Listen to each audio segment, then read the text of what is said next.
Shinyan Kaila. Mga kapuso, nandito tayo ngayon sa Chuon Temple dito sa Birama Avenue ng Barangay Calamba ng lungsod ng Cebu kung saan dito kadalasan nagpupunta ang mga kapuso natin na mag-celebrate ng Chinese New Year. Nitong weekend pa lamang ay nagsimula na ang paghahanda ng Chuon Temple para sa libo-libong Chinoy na magtitipon dito para sa pagsalubong ng Chinese New Year. Napuno ng mga banderitas o tinatawag na Chinese New Year pennants. At dahil Year of the Horse ngayon, tampok din ang isang anyong kabayo sa gitna ng makukulay at masayang mga dekorasyon. Iba't ibang aktibidad ang inihanda ng Chuon Temple para sa Chinese New Year countdown. Magsisimula ito alas 7 ng gabi, kabilang sa mga ito ang bell ringing at maaari ring magsuot ang mga dadalo ng mga Chinese costume. Makasasaksi rin ng Dragon at Lion Dance, pati na ng iba't ibang performances at mga palaro. Maaari ring isabit ang inyong mga hiling o pangarap na nais matupad ngayong taong 2026 sa Wishing Tree.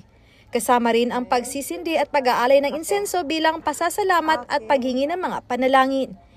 Hindi rin mawawala ang mga Chinese delicacies, lalo na ang mga pagkaing vegan. Ipiniliwanag ni Venerable Zero ng Chuon Temple na ngayong Year of the Horse, ang Chuonlian o Spring Couplets, mga pares ng katagang nakasulat sa mga pulang papel na inilagay sa mga paypituan. Para sa taong ito, ang mensahe ay harmony and coexistence at galloping towards success.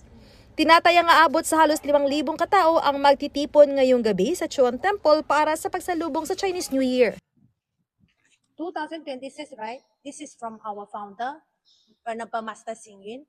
So in Chinese, it's called 和谐共生，马到成功. So in here have the English translate harmony and coexistence, galloping towards success. It means that if you make yourself and your society or family, everyone is cooperate, harmonize, no fighting, no argue, no conflict.